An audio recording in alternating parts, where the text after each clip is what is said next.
নমস্কাৰ, মোৰ অন্য এটা ভিডিঅ'লৈ আপোনালোকক স্বাগতম জনাইছোঁ। আজি আমি আছোঁ অসমৰ যোৰহাট ঢেকীয়াখোৱা বৰ নামঘৰত। এই নামঘৰটো যোৰহাট টাউনৰ পৰা প্ৰায় 12 কিলোমিটাৰ পূৰ্বত অৱস্থিত। 37 নং ৰাষ্ট্ৰীয় ঘাইপথৰ পৰা প্ৰায় 3.5 কিলোমিটাৰ দূৰত ঢেকীয়াখোৱা গাঁৱত অৱস্থিত। ভাদ মাহৰ অখণ্ড নাম কীৰ্তনৰ বাবে নামঘৰলৈ হাজাৰ হাজাৰ ভক্তৰ ভিৰ হোৱা দেখা যায়। 1528 চনৰ 1450 মহাপুৰুষ মাধৱদেৱে এই নামঘৰ প্ৰতিষ্ঠা কৰিছিল। মহাপুৰুষ মাধৱদেৱে এই স্থানতে এগছি বন্তি জ্বলাইছিল। যিগছি বন্তি সুদীৰ্ঘ 500 বছৰ ধৰ্মপ্ৰাণ ৰাইজে জ্বলাই ৰাখিছে।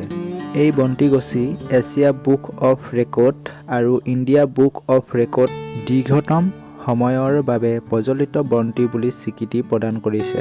ভাদ মাহত ঢেকীয়াখোৱা বৰনামঘৰ মৰ্ত্য বৈকুণ্ঠপুৰীলৈ পৰিণত হয় বুলি লোকবিশ্বাস আছে। ভক্তসকলে নিজৰ মতে নামঘৰলৈ দান বৰঙণি আগবঢ়ায় আৰু পৰিচালনা সমিতিয়ে ইয়াক সামাজিক আৰু সাংস্কৃতিক উন্নতিৰ বাবে ব্যৱহাৰ কৰে। ই বৈষ্ণৱ ধৰ্ম আৰু অসমৰ মানুহৰ মাজত একতা বজাই ৰখাত সহায় কৰি আহিছে।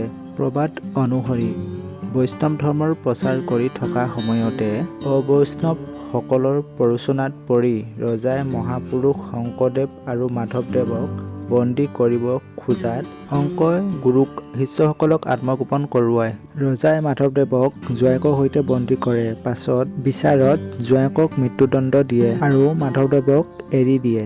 বন্দীশালৰ পৰা ওলাই আহি বৰ্তমান ঢেকীয়াখোৱা বৰনামঘৰত এহাল বুঢ়া-বুঢ়ীৰ ঘৰত দুখে ভাগৰে মাধৱদেৱে আশ্ৰয় লয়। ৰাতি ভাত সাঁজ কাৰণে ঢেকীয়া শাকেৰে বনাই বুঢ়া-বুঢ়ীয়ে নিজে নেখাই মাধৱদেৱক খুৱাইছিল। আহাৰ গ্ৰহণ কৰাৰ পাছত বুঢ়া সহযোগত গাঁৱৰ কেইজনমান লোক লগ হৈ সেই ঠাইত এটা নামঘৰ বনোৱাৰ কথা কয় আৰু গুৰুজনাই নিজৰ পৰিচয় দিয়ে।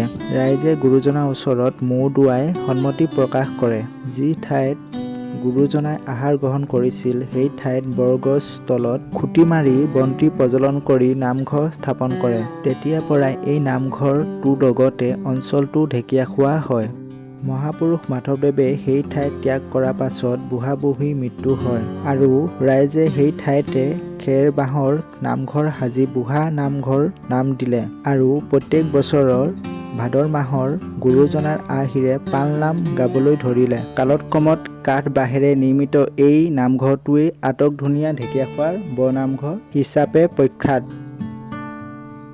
ঢেকীয়াখোৱা বৰনামঘৰ বিষয়ে আমি নেটৰ পৰা সংগ্ৰহ কৰিছোঁ। কিবা ভুল হ'লে কমেণ্ট কৰি জনাব।